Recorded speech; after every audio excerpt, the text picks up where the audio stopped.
You, finding life rather dull, dreaming again of exotic places, wishing you were somewhere else, we offer you Escape.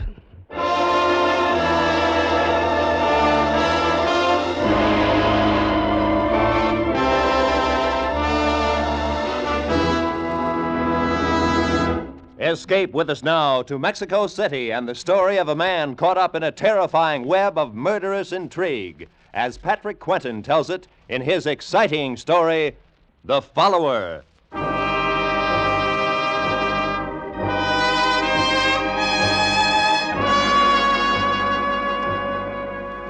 My name is Lytton, Mark Lytton.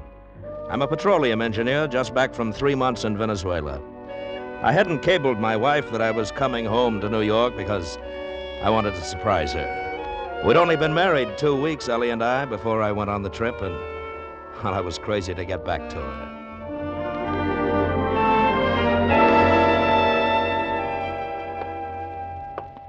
Three long, empty months. And now, in a matter of seconds, we'll be together again.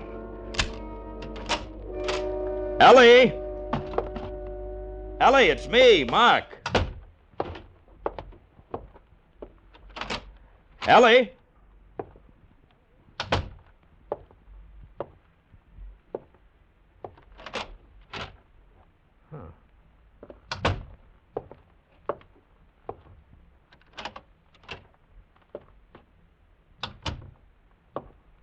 Ellie, are you here?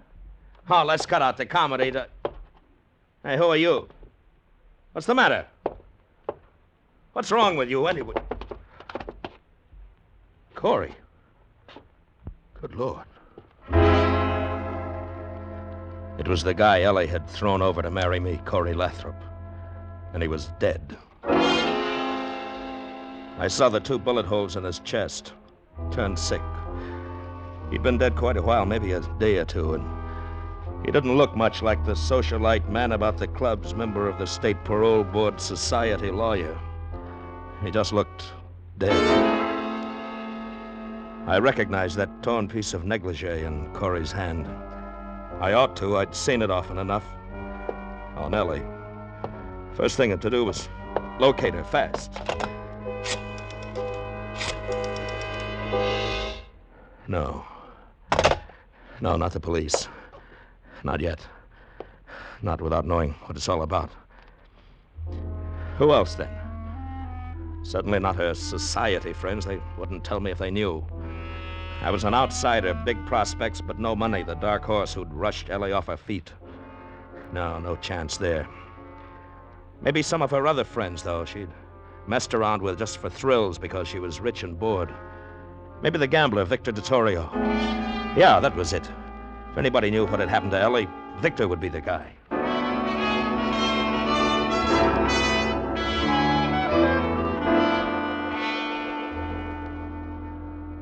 You've really beat the odds, Mr. Lytton. Very few people I'd let come back here to my private office. Oh, thanks, Victor. Of course, you're different, though. You're married to little Ellie. I'd do anything for Ellie. How is she, by the way? Well, I was hoping maybe you'd know. Oh? Now, why would I know anything about her? Well, you're a friend of hers, aren't you? Why, sure. I knew Ellie long before she met you. She's a great little kid. Too much money for her own good, but still... You know where she is, Victor? No, I don't. But she wasn't here a couple of nights ago. Saw her at one of the roulette tables. Ellie sure has a weakness for roulette. Yeah. Well, look, can't you tell me... I remember now. That was the night she got into me on credit for $20,000. $20,000? I guess the guy she was with was bad luck for her. That nose in the air, what was his name? Lathrop? Corey Lathrop. Lathrop? Yeah, somebody ought to smash that guy. He's just too good to live. Yeah. Yeah. Look, Victor, about that money Ellie lost... Oh, don't worry your head about it, Mr. Lytton. Ellie's a friend of mine. She'll pay when she gets the dough. These little cafe cookies understand gambling, how it works and all. They always pay off. Every one of them pays in the end.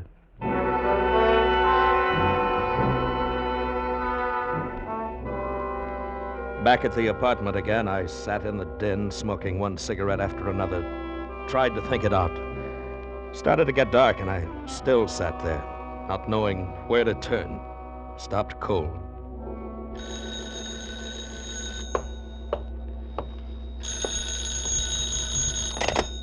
Hello? May I speak to Mrs. Ledon, please? Well, she isn't here right now. May I take a message? I'm Mr. Liddon. Oh, well, this is Franchot's Originals, Mr. Ledon. We have those 2 new suits ready to send out, and I find a note here with him. It is a request to forward the suits by air mail to Hotel Granada, Mexico City. Mexico City? Oui. Mrs. Ledon evidently telephoned the message, but I did want to confirm the address. Is that correct, Mr. Ledon? Hotel Granada, Mexico City? Yes, that's right. She flew down there for a few days. Ah, nice. I do hope she enjoys her trip. Well, I'm sure she will. Goodbye. Mexico City. So that's where she'd gone. Well, whatever the game, I was sure of one thing. I was on her side, win, lose, or draw. And that meant following her on the next plane south to Mexico City. From the airport, I phoned the police, told them where they'd find Corey's body, and hung up.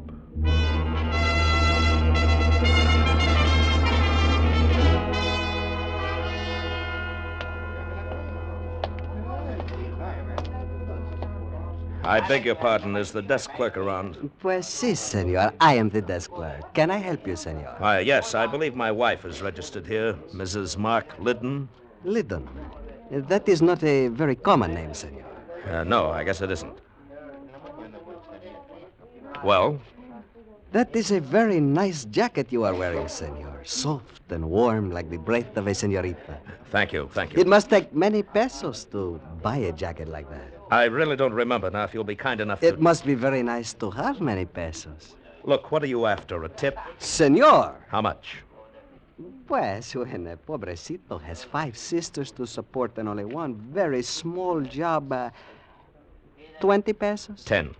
15. It is only pesos, senor, not like dollars. All right, here. Gracias. Now we are friends. The senorita is registered in room 522. 522. Okay, thanks. But wait, senor. What? She is not there now. Oh? Well, where is she? The senorita is go to the bullfights, I think. But no matter, senor. You are her husband. You are my very good friend. So I let you wait in her room for only 10 pesos more. Look, if you like golden eggs, don't kill the goose. But, senor, you do not look at things the right way. For only 25 pesos, you now have Oscar for your very good friend.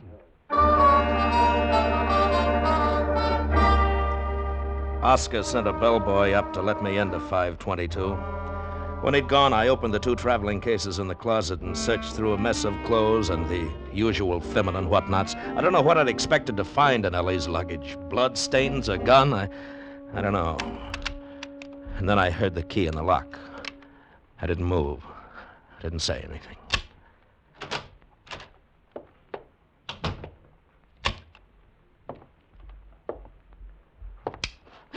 Ellie, baby, who the devil are you? I could ask the same question, and with a lot more reason, too. Will you get out now, or shall I call the manager? Now, look, there must be some mistake here. There certainly is. This is room 522, and my wife's clothes are in those bags You've there. been going through my things? Your things. Not unless you happen to be Mrs. Mark Liddon. That's exactly who I happen to be. Oh, now, wait a minute, honey. I'm Mark Liddon. Oh, please, that's a real old one, and I'm just not in the mood. I'm Mark Liddon no matter what, and you're impersonating my wife. I'm Mrs. Mark Liddon, and you're trying to impersonate my husband. Now get out, or so help me, I'll phone the manager. Wait, let me make a call first. It just so happens I know the Spanish words for police and American embassy. You wouldn't. I wouldn't, huh? Hello? Wait, no, don't. Okay. Now, what's the game? Where's Ellie? I don't know, Mr. Liddon. I've never met your wife. I was desperate, that's all, and when the chance came along, I took it. What chance? What were you desperate about? Well, I'd come down here for a week and got stuck. I didn't know you needed papers to get back across the border, proof of citizenship, I mean. You see, I've lived in New York all my life, but I was born in Czechoslovakia. Go on. Well, I was broke, too. I didn't know what to do. That's when I ran into this bartender, George, and he fixed everything up. Fixed it up how? Well, he said this Mrs. Liddon, your wife, had just got in from the States and wanted to disappear for a few days. She was looking for somebody to take her place here at the hotel, so George arranged the whole thing. Brought me here, gave me her tourist card. That's all I know about it. What were you supposed to get out of the deal? Just the tourist card. I could use it to cross the border. Mrs. Liddon was going to say later she'd lost it and get a new one. Anyway, that's what George said. George, huh? Where does this George work? Well, it's one of the American bars. He's off duty now, though. Where can I find him? Well, sometimes he hangs around the Salon de Lisboa. It's a cantina over near the plaza. Look, if this is all the truth, how come nobody here at the hotel noticed the switch when you took my wife's place? Well, she checked in during the night and stayed out of sight. No one's seen her but the night clerk. Oscar, I think his name is. Oscar, huh? That boy really gets around. He's the day man now. Mr. Liddon, what are you going to do with me? I don't know yet. What's your name? Frankie. Okay, come on, Frankie. Let's go find George.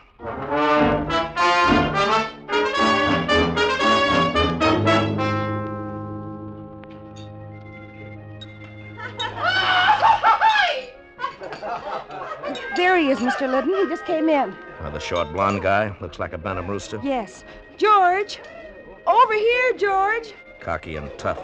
I know the type. George, we've been waiting here for you. Huh? I was beginning to think maybe you'd been called back to work No. at the bar. No, I'm off duty. This is Mr. Liddon, George. Mr. Mark Liddon from New York. Oh. Okay if I sit down? Sure, George. That's the idea.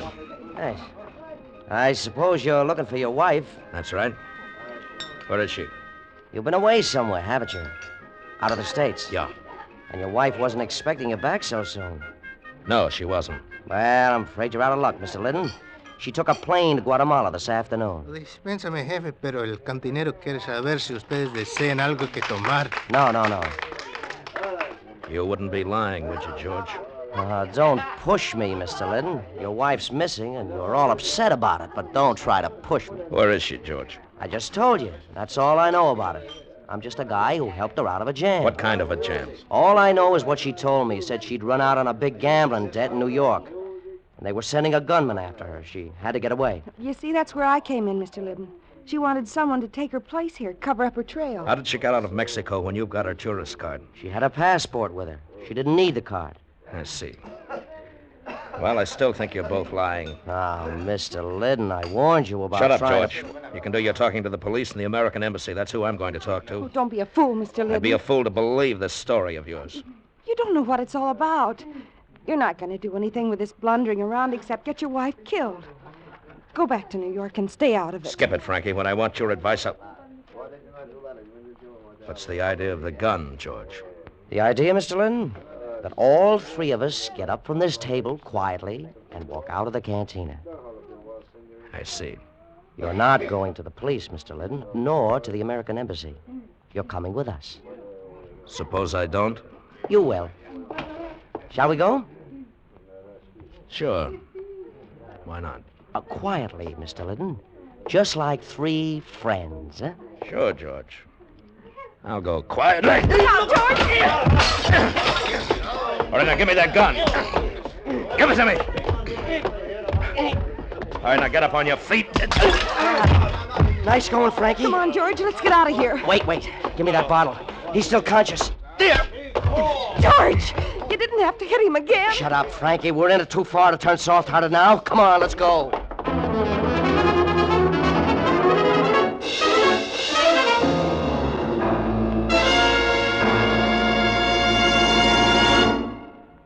Escape, under the direction of Norman MacDonald, returns in just a moment. The Book of Etiquette loses a lot more pages tonight when Jack Benny tries to ingratiate himself with the suave, oh-so-social Ronald Coleman's. Yes, Ronnie and Benita will be Jack's guests on CBS tonight. And on the Charlie McCarthy Edgar Bergen Comedy Hour, Charlie will try to enlist in the Air Force and end up as a skywriter advertising pumpernickel bread. Red Skelton, Amos and Andy, Corliss Archer, and Eve Arden as our Miss Brooks will also be on hand on most of these same CBS stations with their famous brands of CBS Sunday night comedy. And now, back to Escape.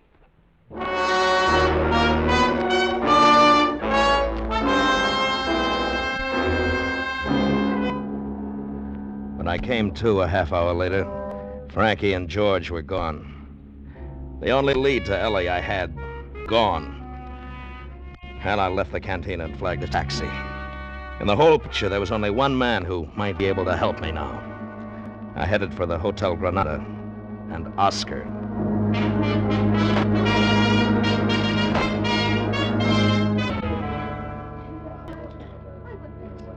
Too bad, too bad. It is most unfortunate that you have such a very bad accident, senor. You should come to me. I would have tell you. The Salon de Lisboa is not a good place for tourists. Oscar, you're a chiseler, a liar, and a crook. Senor, that is a very bad way for friends to talk to each other. You'd sell out your own mother for 10 pesos. You are what they call a very cynic man, senor. I would never do such a thing. Not for 10 pesos. Why didn't you tell me there was another woman living here posing as my wife? But you are her husband, senor. And one must be very careful with husbands. Oscar, I've played along with you as far as I'm going to. I think it's time you talked the whole thing over with the police. The police? Senor, now you are not speaking like a friend. And just when I was going to tell you about something for free. Tell me about what? About the lady who is pretend to be your wife. She has come here while you are gone. What? She reads a telegram which she's come for Mrs. Liddon. Then she has checked out of the hotel. I didn't think she had the nerve to come back here. Maybe you like to know what the telegram is said, huh?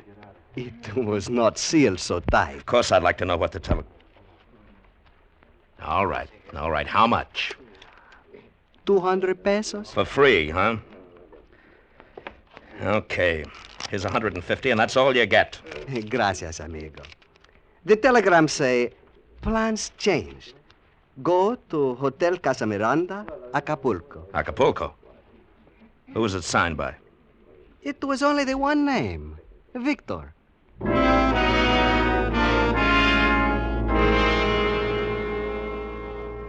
I hit my first lucky break in Acapulco. I came in from the airport and went to the Casa Miranda Hotel. And halfway across the lobby, I ran into Frankie. Mr. Liddon, what are you doing here? Looking for you. How did you find out? Easy. I'm one of Oscar's very good friends. All right, now tell me, where's George? In Mexico City. Oh, please, Mr. Liddon, don't try to interfere. Leave, right now. You're going to ruin everything. I hope so. Where's Ellie? She's not here. She's in Mexico City. Oh, please, I know you're trying to help her, but you don't understand. You're only making things worse. You mean worse for you? Worse for everybody. Ellie, too. You don't even know what it's all about, and you're going to get yourself killed. Where's Ellie? I promise you, in a week, everything will be fine. Where's Ellie? You've got to believe me. You have to... There you are, Mrs. Liddon. Are we ready to go? Yes. Yes, I'm ready anytime, Senor Gallus. Very well. Aren't you going to introduce me, darling? Introduce you? Yes. Why, yes. Senor Gonzalez, this is my husband, Mark. Oh, a pleasure. How do you do, Senor Gonzalez? He just arrived unexpectedly. Oh, I see. And are you planning to go out to the villa with us, Mr. Liddon? Oh, I don't think he Oh, wants... sure, definitely. I'm in on this, too, you know. You know what is involved, then? Well, naturally. The little woman always tells me everything. And you have no objections? Well, if it's all right with her, it's all right with me. Oh, you are a very broad-minded man, Mr. Liddon. Shall we go?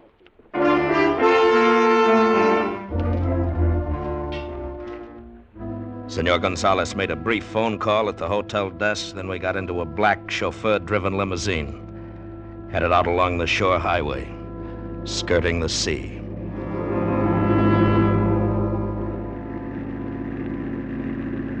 About 3 miles out of town, we turned into a private roadway, stopped in front of a large Spanish villa. I regret the necessity of asking you to wait here on the veranda for a few minutes, Mr. Liddon.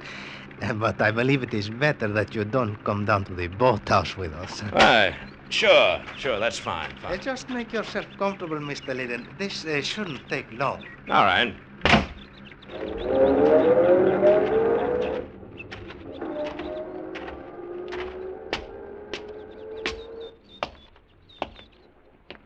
Mark.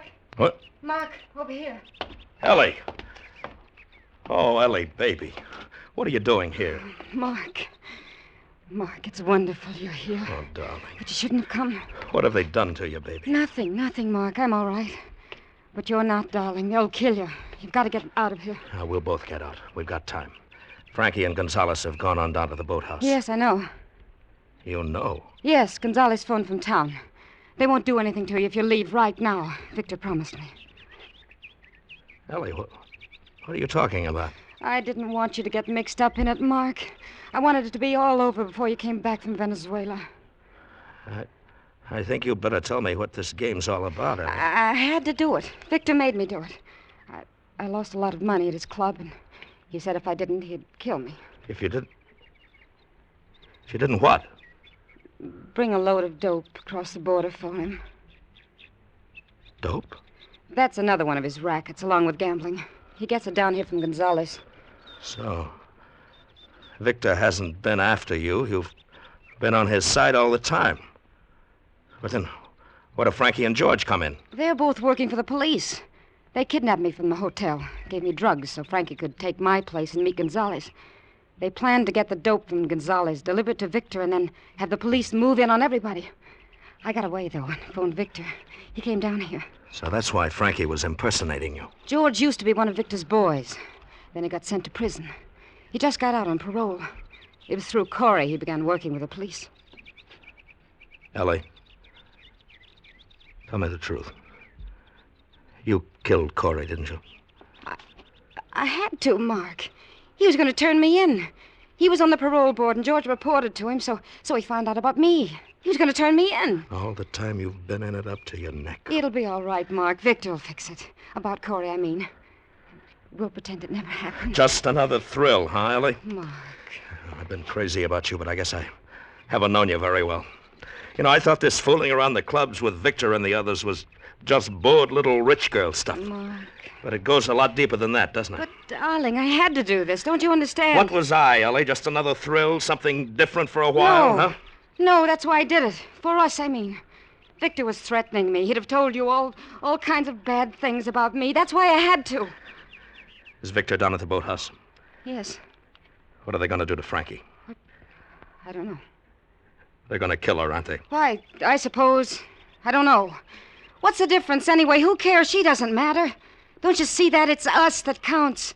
That's why I did what I... Mark, where are you going? To get her out of it if I can. That's the least I can do. No, come back. Goodbye, Ellie. Mark, no! No! I ran down the driveway toward the boathouse. I was sick. Sick inside and all over. Sick from seeing Ellie the way she really was for the first time. Dazed with the shock. They looked at me startled when I burst through the door. Frankie, pale but defiant, sitting in a chair against the wall with Victor and Gonzalez bending over her. Well, this is quite a surprise, Mr. Liddon. You're supposed to be escaping. Yeah, I know. I talked with Ellie. Generous of you, Victor. Letting me go. Oh, we do anything for Ellie. She's a great little kid. Right, Gonzalez? Oh, yes, indeed, a most charming young woman. She wanted us to let you go, so we said okay. That's too bad you had to blunder on down here. That's all right, Victor. I wanted to see Frankie. I tried to keep you out of it, Mr. Liddon. I guess now you know. That's right, Frankie. Now I know. That's too bad, Mr. Liddon. But you ought to have taken Ellie's advice. No, Victor. You're all mixed up. I'm in on this, too, now. You know, any game Ellie plays, I play, too. Well, we figured you for one of those moral guys. Real gone on a kid, huh? Yeah. Yeah, real gone on the kid. Well, fine, Mr. Liddon. Join the party. Thanks. We're trying to get this little cookie to tell us where George is.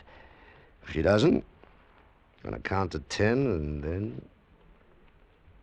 Well, how about it, honey? I told you. I don't know where he is. Mm-hmm. It's too bad. 1, 2. Better talk, Frankie. 3. I stood there watching them trying to 4. figure a play. Victor held a gun pointed at 5. Frankie's head, and Gonzalez was probably carrying one, 6. too. Whatever the play, it had to be fast. 7. 8. 9. Victor! Don't hurt him, Victor! Ellie. He doesn't know what he's saying about trying to help Frankie. I mean, he's out of his head. Mrs. Liddon, you fool. So that's a game. Victor! No! No! As Victor swung the gun toward me, Ellie jumped and grabbed his arm, and hang on. Gonzalez was just drawing his gun when I hit him, and we both went down. As he scrambled to get up, I drew back my foot and kicked him in the head. I fumbled on the floor for his gun, and from the corner of my eye saw Victor turn his own gun point blank on Ellie. As he turned toward me, I was up on my knees, Gonzalez's gun in my hand, and I let him have it.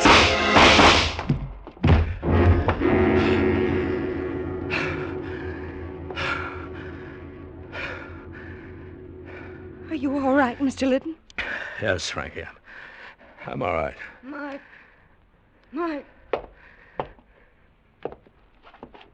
Yeah, baby. Mark.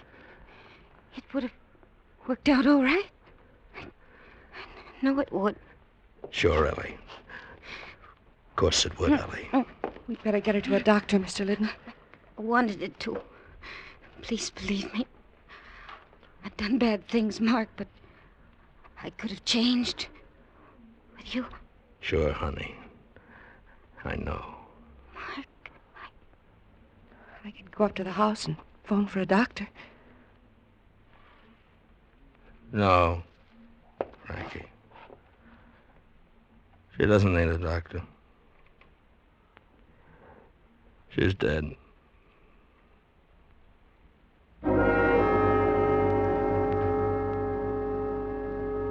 Well, that was it. Whatever Ellie was, whatever she'd done, I'd loved her more than anything else in the world. A love like that becomes a part of you. And even when it gets diseased, it has to be cut out. It leaves a deep wound. It takes a long time to heal.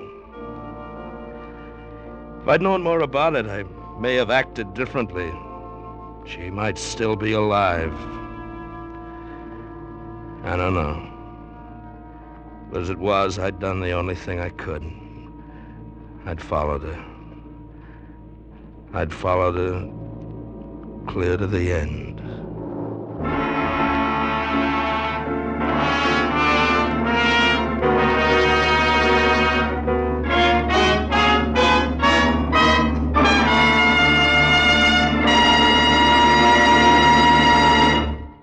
Under the direction of Norman MacDonald, Escape has brought you The Follower by Patrick Quentin, especially adapted for Escape by Les Crutchfield. Bill Conrad was starred as Mark Liddon. Featured in the cast were Georgia Ellis, Harry Bartell, Virginia Gregg, Lou Krugman, Sidney Miller, and Don Diamond. The special music for Escape was composed and conducted by Del Castillo.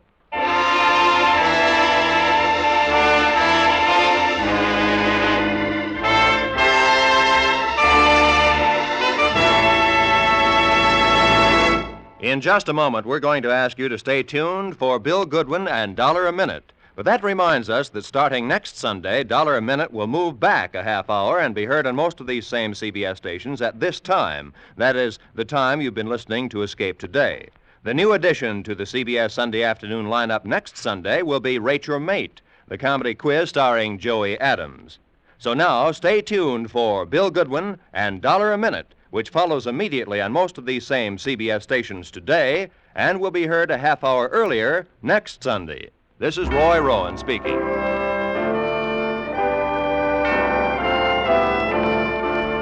This is CBS, the Columbia Broadcasting System.